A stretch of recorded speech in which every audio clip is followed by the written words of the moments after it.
Hi, and welcome to Dentistry 101. Today we're going to talk about periodontics. And we have here Dr. Will Ginobili, that is the chair from the Department of Periodontics and Oral Medicine from the University of Michigan School of Dentistry. So Dr. Ginobili, it's a pleasure to have you here today. Thank you so much, Dr. Castillo. I'm very happy to be here and to share my experiences as a periodontist. And so let's start by, what is periodontics? Periodontics is that discipline within dentistry. As the name implies, perio means surrounding and dontics is the tooth. And so we look at all of those surrounding structures of the tooth and within the dentition. And so periodontics itself, we examine areas within the microbiota, the plaque biofilms that form on the tooth root structures, and looking at maintaining health within that oral microbiota and within the entire oral cavity.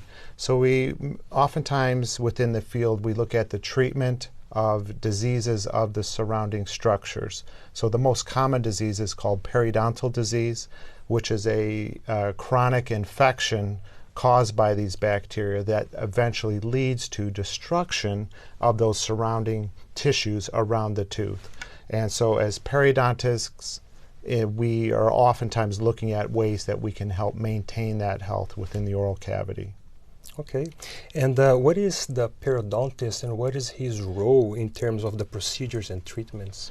Periodontists work within this healthcare delivery team in dentistry. We collaborate with many other specialists. It can be the orthodontist, general dentist, prosthodontist, restorative dentist, and it's a collaborative care to provide that treatment for patients who may have periodontal disease, maintaining that health of the periodontium, all those surrounding structures.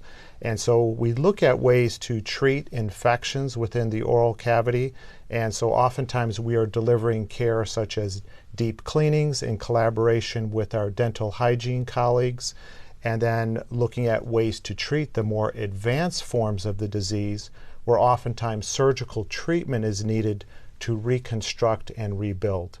So oftentimes we're using bone replacement grafts to rebuild that bone around the teeth.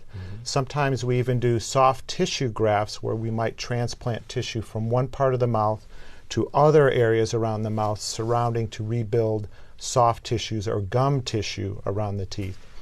Oftentimes we'll work with an orthodontist. For example, a child might have an impacted tooth that can't come down into the oral cavity, and we can oftentimes do these surgical procedures to gain access to those teeth to then allow the orthodontist to bring those teeth down. As periodontists, another area that we're very involved in is implant dentistry. So if teeth or the dentition cannot be completely preserved and teeth need to be removed, we will work very closely with restorative dentists to then maybe rebuild that bone socket when the tooth has been lost, and then place what are called tooth replacement dental implants or oral implants. And so these are prostheses very similar to a hip prosthesis, where we are actually placing an osseointegrated titanium pin that replaces the tooth root, and then we will work with a restorative dentist who will rebuild that crown around the tooth. So these are just a few examples of some of the things that a periodontist does. Okay, very interesting. And what's the latest developments in the field? There are many different exciting areas within periodontics today. If we talk about this field of personalized medicine, precision medicine, where we customize therapies for our patients. So one of the interesting areas within perio is that we collaborate a lot with other healthcare professionals. So for example, oral systemic issues, for example, cardiovascular disease, could be rheumatoid arthritis. Other systemic diseases oftentimes affect the oral cavity. And so as I come back to precision medicine, we're oftentimes identifying either genetic markers or inflammation markers that are associated with these other diseases, so then we can customize our care for the patients to help identify these people who are maybe at higher risk for developing a more progressive or rapid type of periodontal disease, and then also allaying the fears of those individuals who might just need routine dental care, seeing their general dentist and dental hygienist. So The personalized medicine is an exciting area. In the field of regenerative medicine, tissue engineering, there are ways that we look at rebuilding those structures around the teeth. 3D printing, for example, we can take a CAT scan of a patient, of their jaws, and then customize a replacement scaffold that might rebuild the bone around the teeth. So there are some clinical trials that we've been involved in where we can transplant stem cells from the patient that can populate these scaffolds to rebuild the bone and rebuild the soft tissues around the teeth. And so that's been an exciting area within periodontics. One other growth area has been in looking at drug delivery of chemotherapeutics, for example, antibiotics in patients that have these infections that are really localized around certain teeth. We can use these polymers that have a slow release system of either an antibiotic or something that maybe reduces the inflammation. And so this is an example of where we collaborate with dental hygienists, where oftentimes they may be delivering these in collaboration with the periodontist. Okay, very interesting.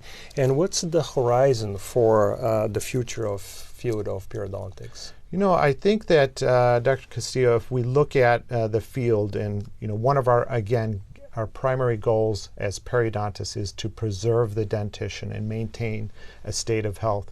And so if we can look at ways to create more predictable therapies for tooth preservation, and so as we look at the horizon, as it relates to regenerative medicine, if we can develop these therapies that are more predictable to be able to preserve that periodontium so we don't need to be removing as many teeth that could otherwise be saved. And so using these regenerative medicine approaches to rebuild the tissues or really block that progression of the disease process, I think can oftentimes be a good direction for us to be headed. I see.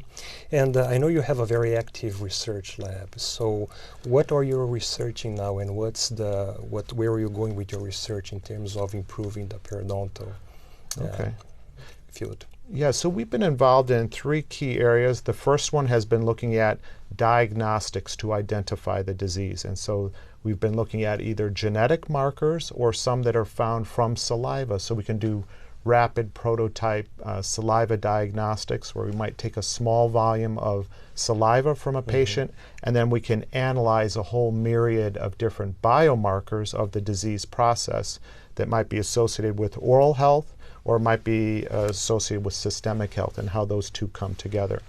The second area is in that regenerative medicine space, where we're looking at either using the 3D printing, stem cell biology, or what we call growth factors. These are biologic agents the body naturally produces, and we can take those recombinant proteins and then deliver them to rebuild either the gum tissue or the bone tissue. And so much of this work that we've been doing has entered into clinical trials and is now available clinically for practitioners to use to treat their patients. And then the third area is looking at an area within dentistry called host modulation. And host modulation is the patient, really taking advantage of the immune response of the patient to help control it and quell those cases where maybe a patient has an aggressive immune response, and we can deliver agents that might help reduce that immune response. So there are many areas within osteoporosis research and in the arthritis areas where we're looking at drugs that have been helpful for patients with osteoporosis within the jaw bones. We've also been seeing that we can use some of these same agents to rebuild bone and preserve it, either delivering it systemically or delivering it right around those pockets around the teeth themselves. And so these have been some active areas. We've had, some of our dental students at the University of Michigan who've been very involved, as well as graduate students or visiting researchers from around the globe. And that's all very exciting, very interesting. Thank you so much for your time, and thank you so much for watching. Okay, my pleasure.